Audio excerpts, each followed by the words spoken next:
Yun, so ang dami pa rin nagtatanong kung paano nga ba i-convert yung ating GGibs convert into cash. So ngayon, gagawa na naman tayo ng step-by-step tutorial para at least masundan nyo na to.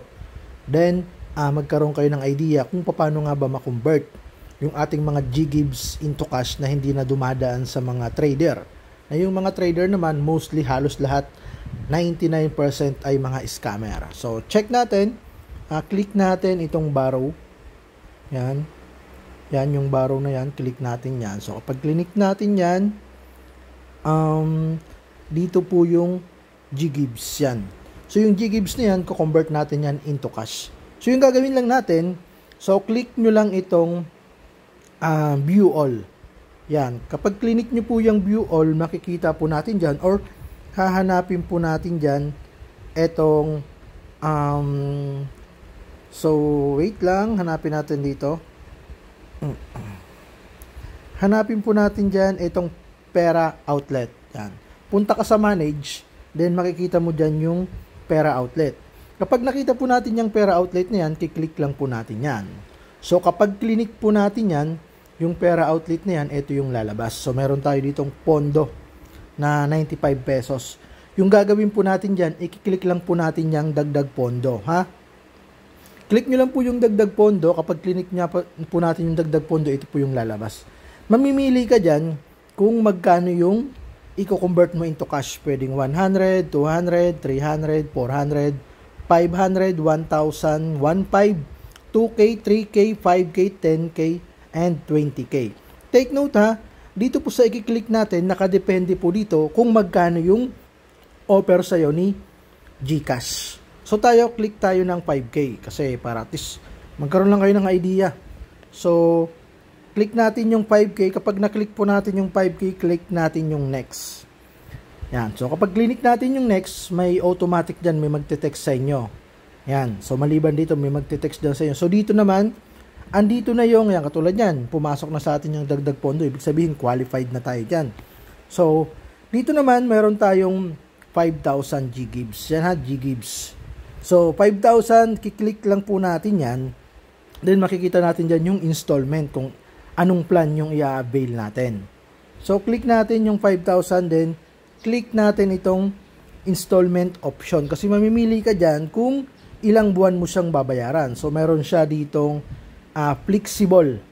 6 months. Sa loob ng 6 months, magbabayad ka ng 1,057.83. Yan, sa loob po ng 6 months yan ha. Or kung gusto mo naman mas madali, i-click mo po itong 2 months nila. Sa loob ng 2 buwan, magbabayad ka ng 2,727 per month. So, take note ha. Makikita mo dito yung interest rate, 4.45%. Same lang din sila. Almost, kukunti lang yung dinagdag dito. Dito naman, 4.54% yung tubo nila dito. Halos almost 5% na per month. So tayo, i-avail natin itong 2 months para at least mabilis nating matapos. So click lang natin yan. Kapag click natin yan, ito po yung lalabas. Scroll down mo lang, click mo lang itong agree. Then kapag click mo yung agree, then click mo na itong pay with GGibs. Yan po yung pipindutin natin. So pagka-click po natin, on the spot na po, papasok na yun. Pasok na yun sa ating balance. Katulad yan, successful na siya. Meron po tayong loan na 5,000 pesos. Then meron po tayong monthly o hulugan sa loob ng 2 buwan na 2,727 sa loob po yan ng 2 months. Ibig sabihin, pumasok na po sa ating GCash yung hiniram natin na worth 5,000 pesos. So check natin, i-save lang muna natin yan. Na-save na natin, then back tayo. So, done. Click yung done, then okay. Makikita po natin dito na may laman na po yung ating ito yung GCash pera outlet. Yan. So, may laman na po siya. So, mapapansin nyo po dito, mayroon na po tayo ditong laman. So, may laman na po yan. Then, yung gagawin lang po natin yan, ilalabas na po natin yan doon sa ating GCash. So yun, ganun lang po kadali ha. Wag na wag po kayong malilito. Wag na wag po kayong malilito po regarding po dito. So, step by step na po yun. So, nandito na sa atin yung hiniram natin na 5,000 pesos. So, pwede na natin yan gamitin. Pwede na natin yan i-transfer sa ating mga GCash. So, ganun lang po kadali mag-convert. Na wag na kayong dadaan sa mga trader na yan. So, 99% halos lahat po ng mga trader na yan, mga scammer po yan. Wag po kayong maniniwala na legit sila, 100%. Wag po kayong maniniwala. I-convert nyo po sa sarili nyo.